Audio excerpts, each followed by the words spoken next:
Washington, D.C., 7:42 a.m., District Court of Columbia, a branch of the United States federal court nestled between two cold granite office buildings, an old court known for civil rights cases, but also criticized for shielding law enforcement in controversial trials. A winter drizzle clung to the shoulders of early commuters. On the curb, a sleek black SUV quietly pulled over. Judge Danielle Carter stepped out, her silver hair neatly tied in a silk scarf, her face expressionless. She wore black slacks and a white-collared shirt, no trace of the power she held. But every step she took carried a quiet steadiness, and that alone made them feel threatened. She approached the familiar security checkpoint, just like 100 times before, but today the guard's gaze was no longer neutral. His eyes were unfamiliar, cold as steel, and then contemptuous. A newly assigned white officer, Deputy Eric Dawson, blocked her path with a hand large enough to carve meat. "Hold up, where's your ID?" Danielle calmly pulled her federal ID card from her coat pocket. Dawson took it without looking closely, then shoved it into his back pocket, as if it were something filthy to be hidden. "You think just dressing up like an intellectual gets you in here?" he muttered, voice hoarse with suspicion. "You must be part of the janitorial staff, right?" The words froze the air, but Danielle didn't respond. She knew any reaction would only delight a man like him. The humiliation began with rituals masked as procedure. "We're on heightened alert. You need a more thorough check." No explanation. No specific reason. Just eyes that had already decided. Her skin was the only threat. Dawson pulled her from the line, guiding her down the west hallway, typically used only for transporting confiscated items. Two other staff members silently avoided eye contact as she passed. No one intervened. No one questioned why a woman with no violent behavior was being let off like a criminal. The room they brought her to was cold, reeking of disinfectant and dampness. The hallway camera suddenly lost signal, a manipulation only insiders could manage. On the table sat a head shaver, not used, but its presence alone sent a vile message. Dawson flipped the switch. The buzzing sound echoed like a threat. Danielle didn't flinch. Her spine chilled. "You have no authority," she said, her voice calm but urgent. "No detainment order, no charges, no report. This is unlawful arrest." Dawson smirked. "You talk too much, counselor. Could be a razor blade in that hair for all we know." The psychological torture was normalized like routine. Two other men entered. One looked like a veteran, eyes avoiding Danielle's. The other was younger, silent, but his gaze held more curiosity than protest. Dawson stood behind her chair. "Sit down." Danielle remained still. He leaned in close, breath reeking of cigarette smoke. "You either sit, or I call someone to strip you down." She sat, not from fear, but because she knew silence from the truly powerful frightens abusers more than screams ever could. The shaver whirred to life. The sound was a saw-cutting dignity. The first lock of hair fell, not just hair, but proof of a society unable to heal its racial wounds. No one stopped. No one spoke. No one apologized. Only silent strands hit the floor, along with dignity, humanity, and the memory of a woman who once stood before hundreds of defendants, now seated in a room without verdict. She stared ahead, eyes unblinking, but each falling strand felt like a knife to the soul, not because of the hair, but because of what it symbolized. Pride degraded by skin color. A tear welled up, but she swallowed it. She'd seen bombs, war casualties, but the wound from domestic contempt cut deeper than shrapnel. One of the nearby officers sneered, "Now that's more like it. A well-behaved black woman." Laughter followed, cold and sharp. Dawson stepped forward, brushing a few remaining strands from her neck like dust. "You should know your place in this society, ma'am." Danielle raised her head, showing no fear. Her voice, soft as breath, cut like steel. "You'll face the law, and when that time comes, I won't need to shout. I'll just cite the statute." Dawson leaned in, his breath thick with tobacco. "The law? What law protects someone like you, huh? Someone like you's better off silent and gone." He waved toward the door. "Courtroom's down the hall. Don't make a fool of yourself." Danielle rose. Her hands trembled with rage, not fear. She picked up the ID card that had been tossed on the table like trash, tucked it into her leather purse, and walked out. Her heels struck the hallway floor like drum beats, not soft anymore, but like justice knocking at the door. She didn't look back. She didn't need to. 10 minutes later, the man who had mocked her would be speechless, because he'd have to stand before her, the very woman he humiliated, and see the judge's robe draped across her shoulders like a sentence for abuse of power. She didn't wait for the clerk, nor did she need anyone's help. She lifted the robe herself, sliding each arm into the wide sleeves. The black fabric draped over her shoulders was more than a symbol of power. It was a declaration of defiance. At the far end of the courtroom, Dawson froze. His uniform was still crisp, but his eyes were vacant. He stared as if he had seen a ghost. Danielle didn't avert her gaze. She simply said, in a warm but firm voice, "Is this morning's schedule ready?" The clerk stammered, "Yes, Your Honor." Danielle gave a slight nod. Then she sat. The judge's chair clicked into place like a verdict. She raised her head, no need for lengthy words. "We begin with Case 487L, charges of excessive force and violation of civil rights." No one dared speak except for a few soft, present responses, like wind rustling through a forest of guilt. The prosecutor stood and called the first witness. A middle-aged man, a war veteran who had served in Fallujah, walked slowly to the stand, his wrist bandaged. "That night, I was just standing on the sidewalk, holding a sign I wrote by hand. 'Justice is not selective.'" His eyes reddened as he spoke. "I didn't even get to say a word before Officer Darren Voss shoved me down. When I groaned and begged for help, he just laughed and said I was putting on a show for the cameras." The room fell silent. Danielle said nothing, just took meticulous notes. But now and then her eyes shifted to the defendant's table, where uniformed officers sat stiff as statues, jaws clenched tight. Dawson began shrinking into his chair. His hands rested on his knees, but his fingers trembled slightly. One leg bounced with an uncontrolled twitch. A man who had once humiliated others, now being stripped down by the mere presence of truth. The second witness was a young woman, her voice shaky but resolute. "I was slammed face first onto a police cruiser just for filming an arrest." She cried, but didn't stop speaking. No one interrupted. No one breathed too loud. After her testimony, Danielle called a recess. The courtroom slowly emptied. Whispers faded. The air thickened, not with tension, but with the weight of growing remorse, spreading like cold smoke. Only the clerk, two bailiffs, and Dawson remained, standing quietly near the door, as if trying to slip away. Danielle spoke. "Deputy Eric Dawson." He froze, afraid to turn. "Step forward." There was no mistaking that tone for an invitation. Dawson walked forward slowly, dragging the weight of his own mistakes. "State your full name for the court." His voice rasped. "Eric Dawson. How long have you worked security here?" Over 18 years." Danielle set her pen down. Her eyes burned through his last defenses. "And in those 18 years, how many women of color have you touched without just cause?" Dawson opened his mouth, but this time no words could save him. He glanced at the bailiffs, searching for support, a way out, but both stood motionless, as if they too had just now acknowledged the truth they had long avoided. "Your Honor, I didn't know.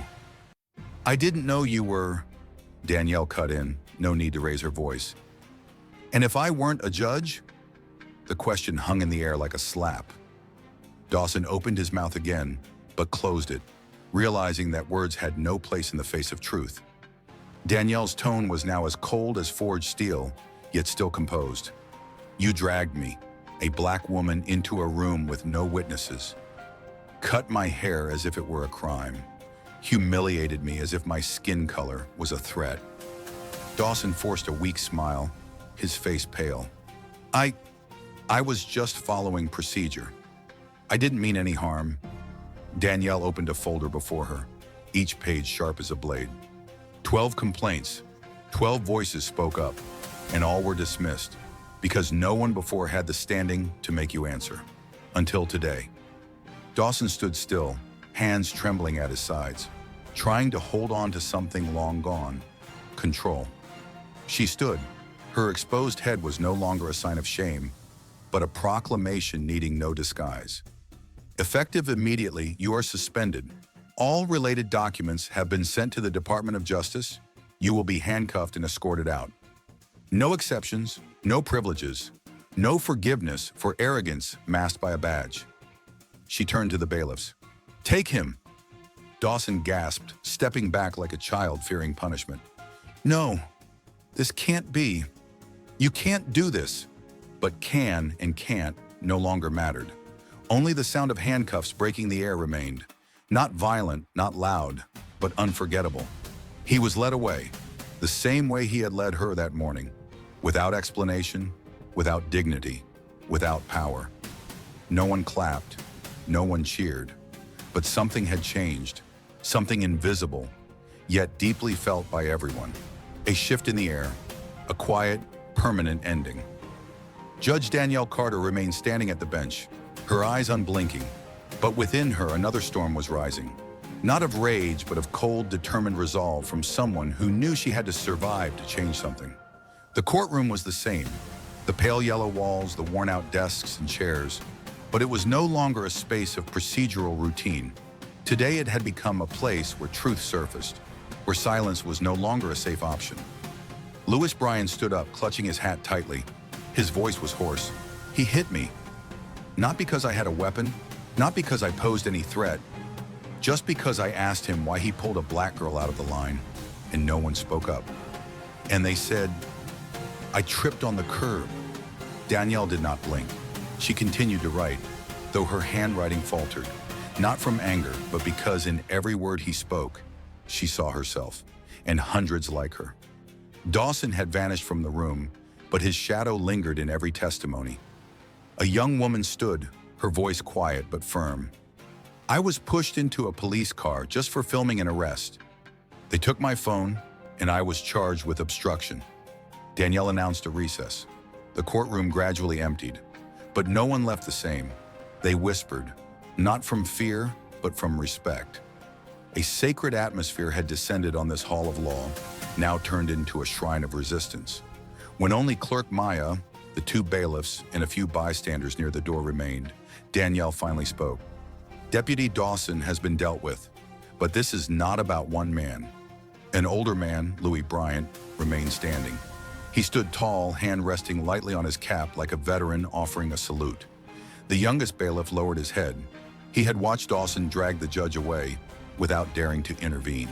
He had turned his face, but now his eyes rested on her, the woman who had been humiliated by the authority he once obeyed. And now he understood. His silence had been a blade too. Clerk Maya clutched the case file tightly. Her breath was heavy, but her gaze did not waver. She had always seen Judge Carter as a symbol of justice, but today, watching her survive disgrace, rising from a place no one could have foreseen, she no longer just admired her. She had chosen to stand on the right side. Then came a knock. 3 firm taps, not waiting for permission. Danielle didn't move right away. She simply glanced at Maya. The young woman nodded and moved to open the side door of the courtroom, and the next wave was ready to roll in. A man stepped inside, wrapped in a thick, charcoal gray coat, the cold air from outside still clinging to his collar like morning frost. The fluorescent lights reflected off a gold badge on his chest, the emblem of the Federal Office for Civil Rights.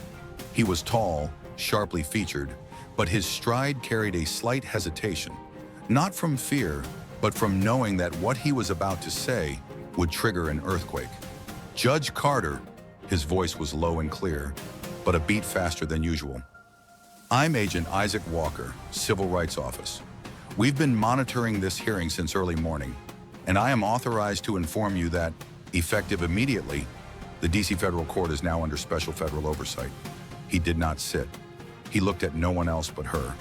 In his hand was a red envelope, sealed with gold thread, the kind of document that signals one thing from Washington: "We're watching." Danielle accepted it. Her face didn't change, but the tendons in her wrist tightened. "We've received at least 8 copies of the footage from this morning's incident," he continued, "including internal surveillance, an anonymous witness, and cable news coverage. The matter is no longer confined to internal policy violations. He paused for the room to absorb it. This case is now being investigated under Section 18B, abuse of authority based on racial discrimination and violation of civil rights at the federal level. In the corner, Sandra Kerr closed her eyes. Maya swallowed hard, her hand trembling slightly. The corner of her file folder was already crumpled. She hadn't even realized. Agent Isaac lowered his voice. Not to intimidate, but like someone offering a solemn warning. You'll need to prepare for the media storm that's coming. CNN, Al Jazeera, even Vice are preparing special reports. International organizations are involved. Several senators are already calling for emergency hearings. Danielle didn't look up, but her words were sharp as steel. Start with the rot. Reopen all complaints that were dismissed over the past 10 years. Anyone who signed off on the denials, bring them to light. Whoever approved Dawson's appointment, bring them to light. And most of all, Judge Warren Hale. She finally raised her head, her gaze now slicing across the room like a blade. This time, no one stays on the sidelines. Isaac nodded, as if a burden had just been lifted. There's one more thing, he added, his voice lowering. I think you should know. He pulled out his phone and held it toward her. On the screen was a frame from the security footage. Danielle being pulled from the line, her eyes staring straight ahead. But behind her were sounds of laughter and humiliation. This video, it's been shared over 4 million times in just 4 hours. This is no longer just a DC incident. It's a national case now. Danielle returned the phone without flinching. I don't stand for the media. I stand for those who were forced to bow. He looked at her, offering a faint smile, almost in acknowledgement. That's why you scare them. Then he turned and left the room. The door closed quietly, but left behind the echo of an unwritten verdict. The room was no longer still. It had become a furnace waiting to explode. And for the first time since sunrise, Danielle allowed herself to inhale deeply. Not out of relief, but because the battle lines had been drawn. The DC sky turned a leaden gray by early afternoon. Not the peaceful gray of a chilly day, but the swelling kind that comes before a storm. Inside the courthouse, the halls suddenly filled with people. No one smiled, no one spoke, but their eyes said it all, fear mixed with anticipation. In her office, Danielle remained at her desk, her judge's robe draped over the back of the chair like a sentinel. The federal order still lay on her desk, unopened, but already shaping the entire atmosphere. A breeze slipped through the window, chilling the skin of her freshly shaved scalp. A vivid reminder of an unforgotten humiliation. But she didn't cover it. She wore no hat. That bare head had become a symbol. In the reflection of the glass, she saw herself. Not the woman who had been disgraced, but the one rebuilding justice from ashes. There was a knock. 2 short raps. Maya peeked in, her eyes red and swollen, but her gaze steadier than that morning. Judge, Pastor Hill is here. He says he won't stay long. Danielle didn't speak. She nodded. She didn't need to check the time. She knew this was no coincidence. Pastor Marcus Hill entered. He carried the weight of his community in every breath and every step. A silver gray suit, slightly wrinkled, but his eyes rang clear as church bells. He looked at her, not with pity, not with haste. Are you all right? Danielle smiled faintly, but it held no relief. All right is a flexible concept, Pastor. He nodded, as if familiar with the answer. Then he stepped forward and held out a sheet of paper. Old, its corners curled, ink smudged from damp fingers. This is the list, he said. People came to the church after seeing the footage. Some are victims, some are witnesses, and a few used to work here. Their voices were silenced years ago. He looked directly into her eyes. They said, if you're still standing, then they're ready to stand with you. Danielle took the paper. Her hand touched his, and in that moment, power no longer resided in law, but in community. On the wrinkled page, names appeared like whispers from wounds that never healed. Crooked handwriting, some ink blurred by tears, some lines listed age, phone numbers, location, dark corners hidden in the corridors of power. One brief line, he made me remove my hijab. I never returned to that courthouse. Another shakier. My son, 9 years old in 2009. I still have the hospital bill. No one ever investigated. Danielle clutched the page. Pressure rose behind her eyes, heavy as stone, but she held it back. She had learned to save her tears for moments that truly required them, and this wasn't the time yet. "Thank you, Pastor." Her voice was low but firm. Marcus Hill nodded. "We don't need drums beaten for us, but when you stood up, we knew we weren't alone." As he left, the room no longer felt empty, but like a small chapel that had just completed a sacred ritual. And in that stillness, Danielle made a decision that could not be undone. 30 minutes later, the courtroom doors swung open. People turned, not because of the footsteps, but because of the difference in the person who entered. No judge's robe, no badge, no veil of title to shield her. Only a black woman, bareheaded, wearing a simple black shirt. But her posture carried more weight than any uniform ever could. No signal was given, no bailiff ordered it. But the entire room rose, willingly, silently, because they had witnessed and they knew. Maya followed, clutching a thick folder, her eyes fixed on the figure ahead, not as a judge's clerk, but like a soldier walking into the final battle. Danielle stepped up to the bench and stood silently for a moment. She didn't sit. She didn't reach for the gavel. She looked at every face, people long accustomed to being ignored, treated as exceptions.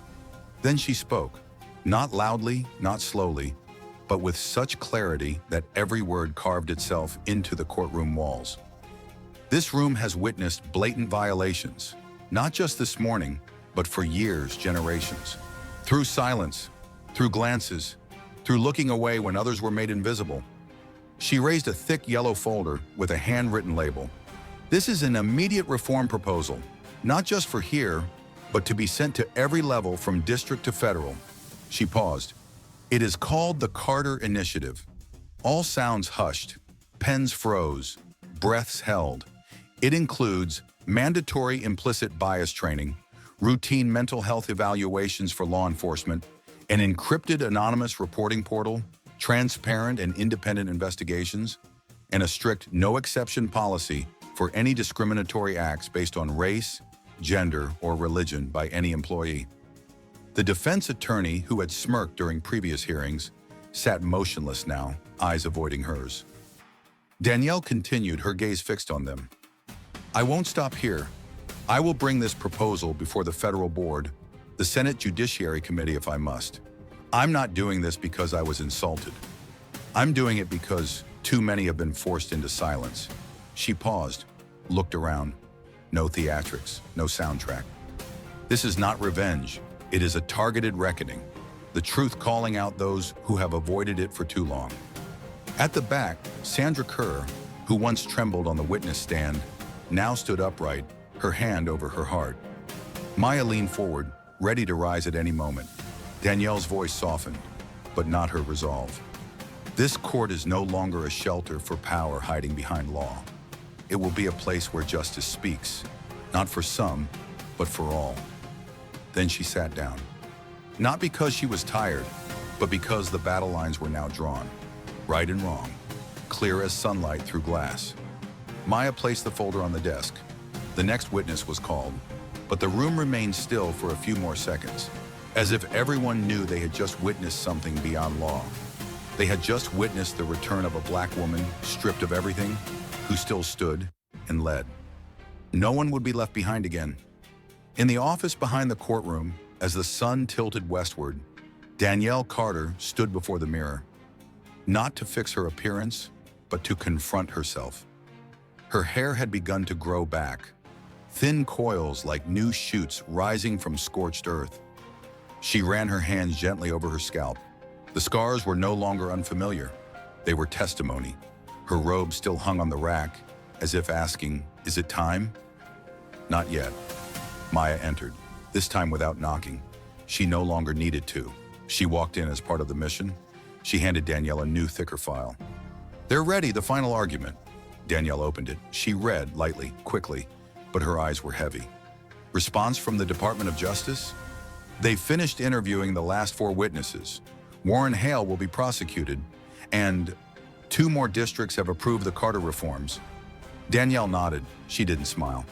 What she pursued wasn't joy, it was justice. Maya hesitated. Someone from the White House reached out. They want to recognize you. A high-level meeting, maybe a press statement. Danielle kept her eyes on the file. Tell them I'm busy. Law students, elderly community members, courthouse staff on lunch break, former defendants once crushed by racial bias, worshipers from a church on the city's south side, and right in the front row, a bald teenage boy in a faded hoodie, his eyes fixed on the bench. He nodded, silent. No one told him to, but it was his way of saying, I saw, and I'm here. Danielle walked to the bench, slow but without hesitation. Even before the clerk could speak, the entire room rose, not for the law but out of respect. She struck the gavel once. Before we proceed, I request the submission of additional materials into the record, she said, her voice steady despite the spotlight revealing faint red scars on her face from the blade just the day before. Maya stepped forward, handing her a file stamped boldly with verified. Thick cover, spine worn from being opened hundreds of times. This is the full compilation of complaints related to Deputy Eric Dawson, Danielle announced, her voice echoing through the packed courtroom where no one moved. This file includes every allegation once ignored, every edited report, and the signatures of those who silenced justice for over a decade. She paused.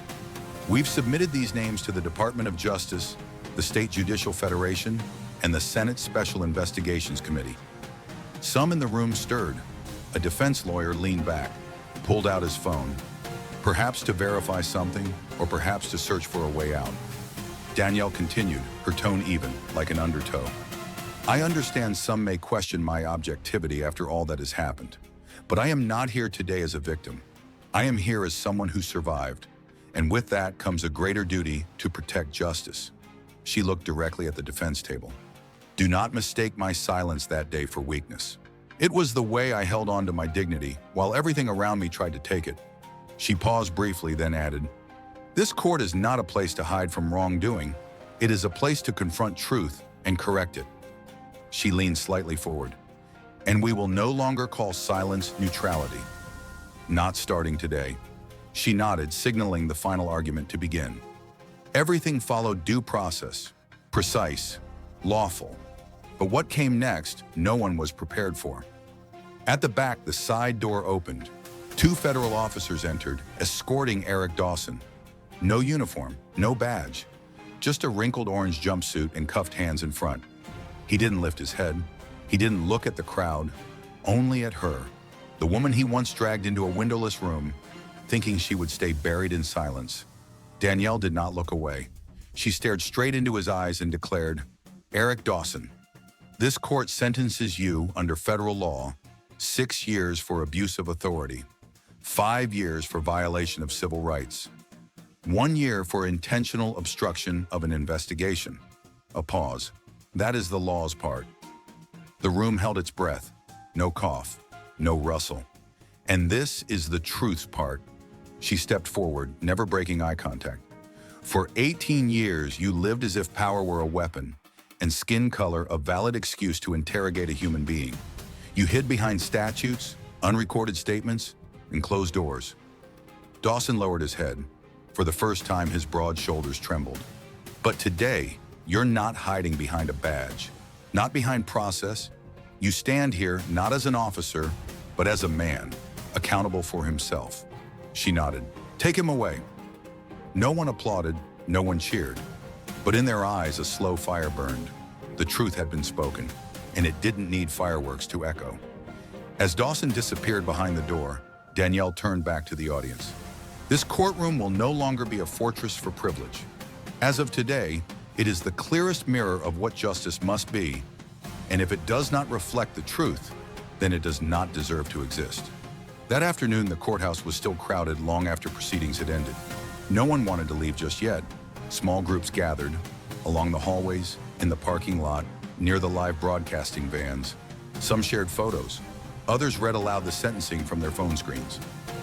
Danielle stepped out, no robe on, just a long wool coat draped over her slender shoulders, her head bare. The cold wind swept by, but she didn't cover it, because wounds only heal when they are allowed to be seen. An elderly woman, over 70, approached. Her hands trembled, her steps slow, the thick lenses of her glasses quivering with every movement. "I was called a literate slave when I came here to file for divorce in 1964, she said. "I thought I'd die before seeing someone like you standing there." Danielle held the woman's hand, warm in the chill wind. "You lived, and because of people like you, I can stand here now." Behind them, the bald teenager stepped forward. He said nothing. His eyes were solemn. He pulled down his hoodie and stood tall. No words were needed, just a nod. Danielle nodded back. That night, she stood on her porch. In her hand was a phone, constantly buzzing with notifications, interview requests, headlines from outlets she had never heard from before. But she didn't open a single one. The sky was dark, but in her chest, there was light. The next morning, when Danielle walked into the courthouse, everything looked the same. White walls, creaky doors. But the atmosphere had changed. The stares were no longer evasive. Some lowered in remorse, some nodded in respect. A brown-skinned janitor gently placed a hand over his chest, a silent salute. A young officer at the checkpoint bowed quickly, his face flushing red. And when she entered the courtroom for a routine guardianship hearing, something unprecedented happened. Everyone stood up, no prompting needed, not for her title, but because she now embodied justice itself. No longer an abstract ideal, justice now had a face, and that face didn't wait for permission, it led the way.